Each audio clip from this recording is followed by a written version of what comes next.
Welcome to Shutter and Flow. Today, we're going to be talking about what it's like to lose a job or work, especially if it's something you were planning on. And we're going to talk a little bit about what the market's been like this year for a lot of people.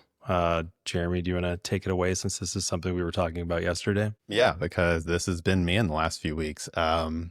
It have had a few jobs that either one just logistically but can't ran into an issue, so it can't happen, and then one where it was like, oh, we're going to do 4 of these, and then all of a sudden, after 2 of them, there's a change of direction and working with crews, and all of a sudden, I'm not on the next one. So what I was expecting a 4 is now 2, and it wasn't a hey, you didn't do a good job. I at least had a communication. It was like, hey, we're just changing how we're going about this process. So it's not fun when you're expecting to have an income coming in for the summer. And obviously we have kids and things like that. And then that's not happening. It's tough. And this is my second year of being a freelance photographer. And it is a balance of a mental blow, a financial blow, and then you just, look, let's be honest. You second guess yourself. Like, did I do something wrong? Did I screw something up? And if you have a good conversation with your client, then hopefully they will tell you, no, they're like, no, you gave everything. We're just changing how we're doing it. And look, that could all be bullshit. But in the end, all I can do is the best I can do. I did what they wanted, and now I'm in a scenario where it's like, all right, now I got to find other things and work towards other stuff and keep myself busy for a little while. To tease this apart a little bit, I think there's two things going on. This year, from everyone I've talked to, and I've talked to photographers that shoot in all kinds of different sectors, from architecture to food to commercial to just runs the gamut. And it just seems like this year's been really difficult for a lot of people. Since COVID, things have kind of been on the up and up. And this year, due to the economy, it's crunched marketing budgets. And so I've talked to a handful of people who've been in the industry for 20 years, 10 years plus, whatever. Everyone is feeling a little bit of the pain this year. Some markets are a little bit more insulated, right? And if somebody's in-house, they're definitely insulated. But there've definitely been some shifts in how marketing budgets are being allocated. And there have been a lot of shoots that are canceled. There have been a lot of things that are just on pause. There are marketing budgets for whole departments internally at brands that are kind of not 100% killed. They're still doing some amount of work, but they are really picky about what they're doing. And so this has just kind of been the case since January of this year. And I think that that's going to pick back up. It always does, right? And in any market, things kind of, when there's a downturn, there'll be an upswing at some point. There's just no telling of when that upswing is going to be. It could be at the end of the year. It could be at some point next year, but at some point it will happen. But that's part of it. I think the other part of it is we're all going to lose jobs, clients. You could have a brand that you work for and that brand could go out of business. You can be the go-to person for somebody and they decide to go in a different direction. You never know what's going to happen. I think that this is something that happens not just to photographers, but also if you're an assistant, you're going to have cancellations. If you're in post-production like myself, you're definitely going to have less work, especially if there's less shoots going on. And that's just something that I think we all have to grapple with a little mentally.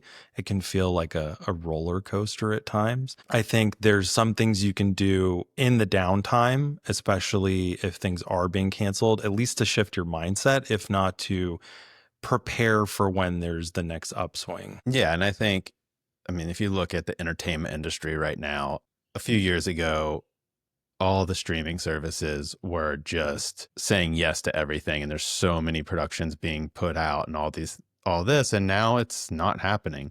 I mean, I live in Atlanta, and obviously Atlanta was the booming production city for years. It's not that right now, just because there's not the same amount of stuff being made. So I have friends that have put all their chips in that basket, and now they're slow and they're not doing much. But also LA, same thing. I have friends out there that assistants, photographers, DPs, all of it, showrunners that aren't having things. I have one friend here that just got done with Stranger Things. In the past, he would have finished that, been right on to the next show. It's not happening right now. There's just not that same amount of production being done right now.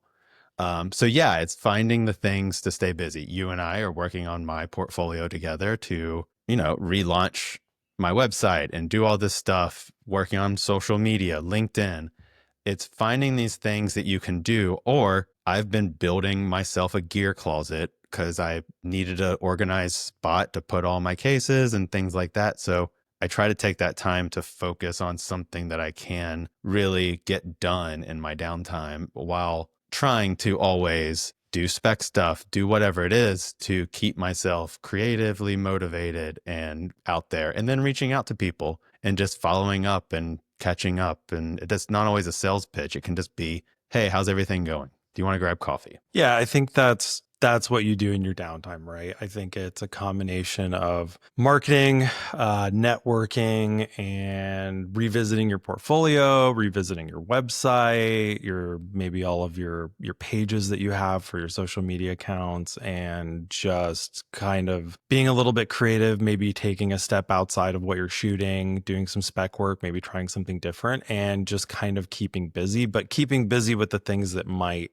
help further down the line, right? If when times are slow or when work is being paused, if you're actually using that opportunity to further your network and potentially get more clients down the line, then when things do pick back up, either for you as an individual or the economy as a whole, then you're going to be in a much better position, right? If you're just sitting around, fingers crossed, waiting and hoping that you're going to get an email or a phone call that another job is coming in, you're not really using your time wisely. Yeah. And just connecting with other people in the industry, or maybe not even directly in the industry.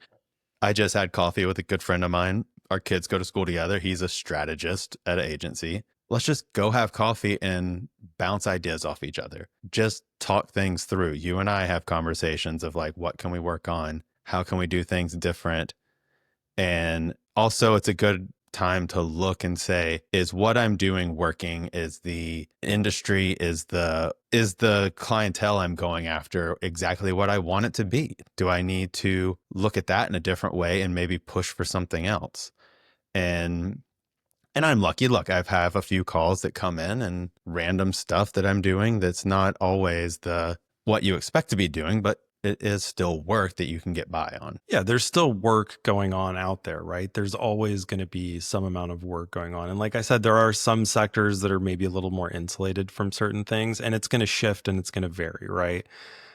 Take times in COVID where all production for entertainment was completely shut down, but there were still branding and marketing work going on. Sometimes it was somebody shooting something by themselves in a studio, right? Or shooting somewhere that they could shoot. There was still post production going on. All that was being done remotely, but it did shift things, but there was still work going on. And I think right now there's still a lot of work going on. It's just kind of shifting a little bit of where it's happening. And there's still really high end work going on. There's still really low end work going on.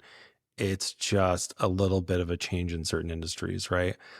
So that's also something where if things have really slowed down for somebody, it could also be an opportunity to explore a different industry that is doing better if that's something they just want to test out or explore.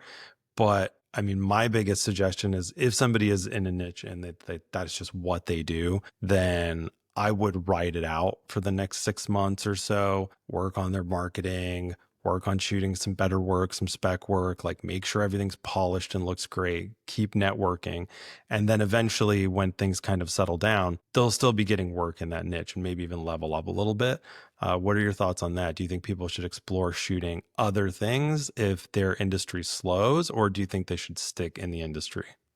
I think it never hurts to try a different, get out of your comfort zone a little bit, try something a little different. Because also, I see so often where one thing that was working over in one industry, that style or whatever it is gets brought over into another industry by someone who you wouldn't expect it. And it's like sports, for instance. You have all these sports guys, they do a certain thing. At a certain point, it transitioned to like, oh, let's make this a little more artful and things. And you see the Braves photographer, Kevin Lyle, or my friend Christian Hafer, that was a golf photographer that took it from standard boring sports photos to how can we make this more graphic and more interesting and more artful. So there is an opportunity if you see something that's maybe missing and not happening, lean into that. Use your expertise in a field that someone may not be thinking about that. Do some shoots, try to do it on your own and put it out in the world.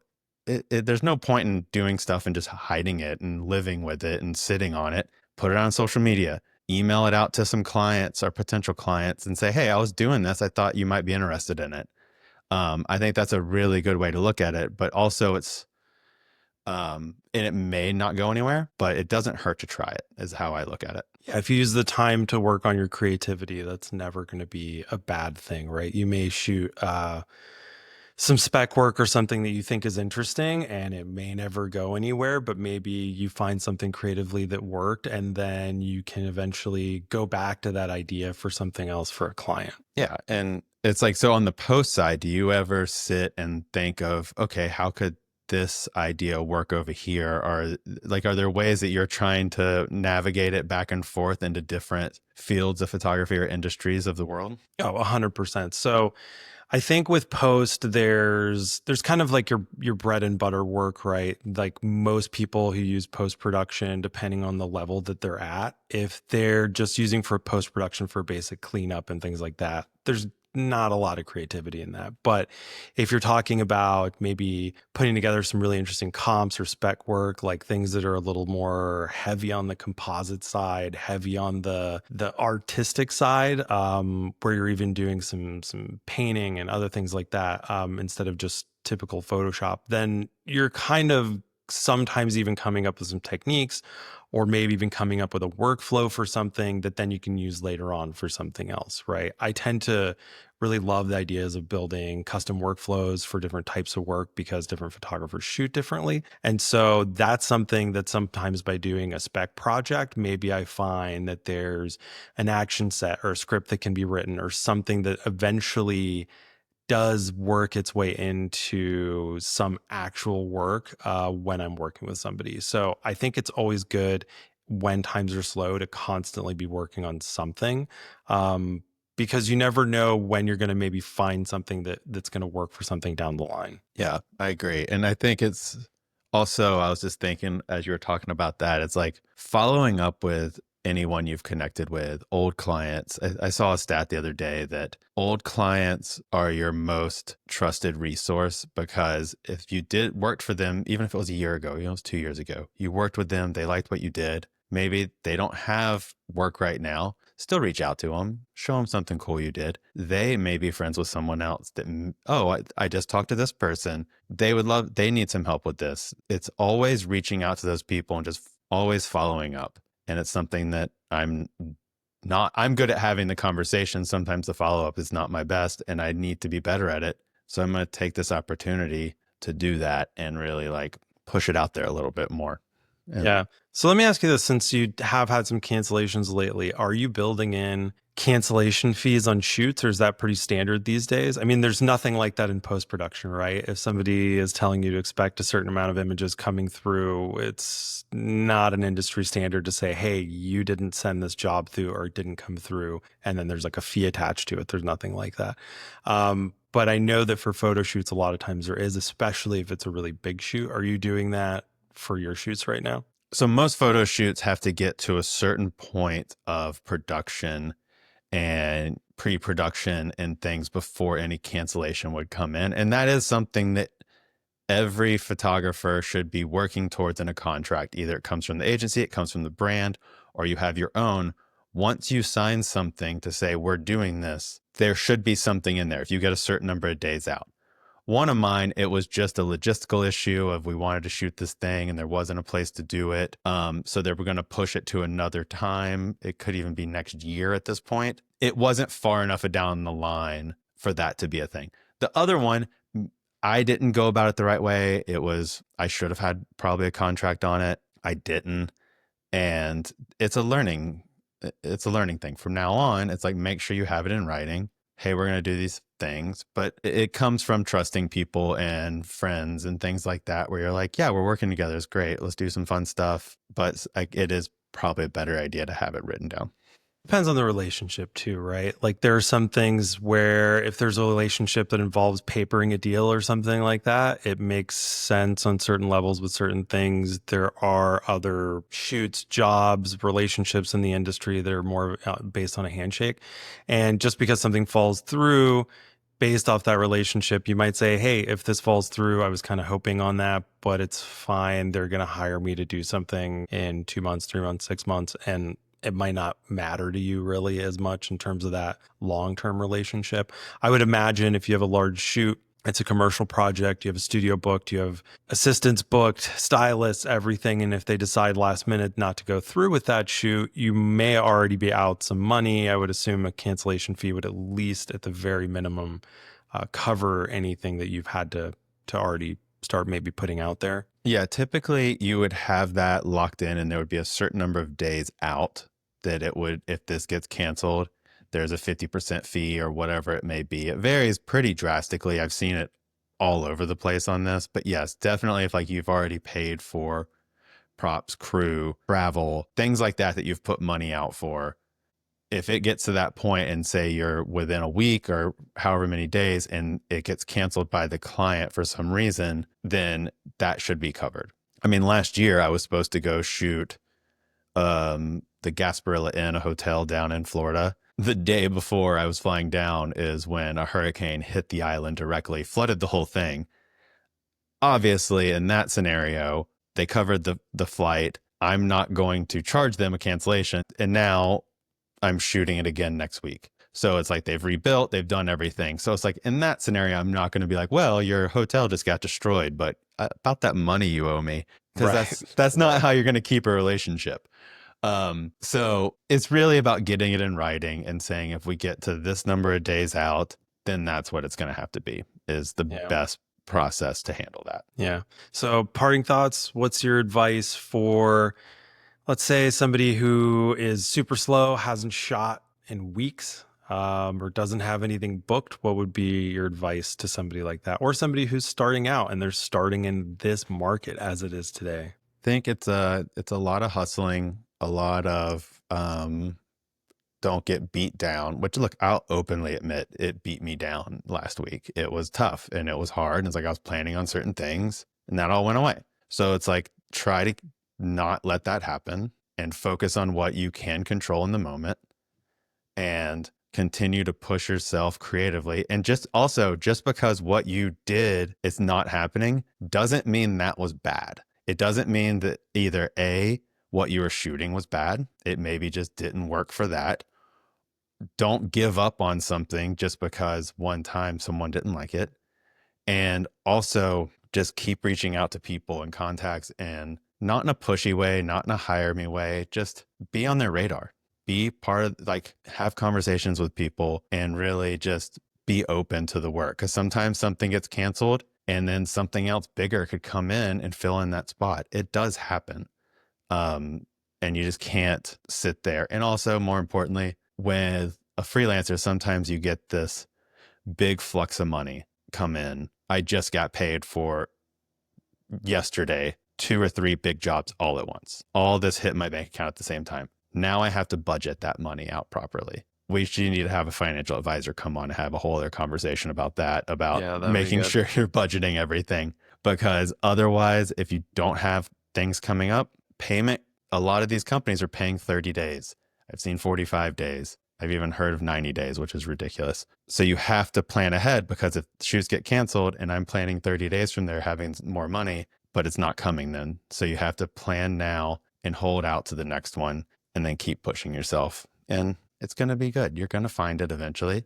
You just have to keep at it, keep going. Yeah, I would say that it's more of a mindset, right? If you think of it as consistency, staying consistent with the things that you're doing to progress your business.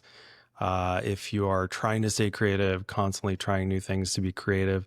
And then when times are really slow, if you feel yourself getting really stressed or overwhelmed, maybe take up a new hobby, get your mind off of it a little bit. Don't just sit in it, because then you're going to be in a really bad place mentally. And the next job you get, you might feel like, oh, it's make or break. If this one doesn't work out or something. And so I think it's just about kind of staying in the mindset of there's ebbs and flows. You just have to kind of stick with it. Yeah. And always, find something else that you can creatively get out there and express. Like I'm literally right behind the camera, right, or computer right now. I have it set up to do a top down animated GIF type thing that it's a fun idea I saw. I was like, oh, I can make that and do something cool with it. And I'm going to just do that just to do it. Yeah. Why not? Just to do something fun.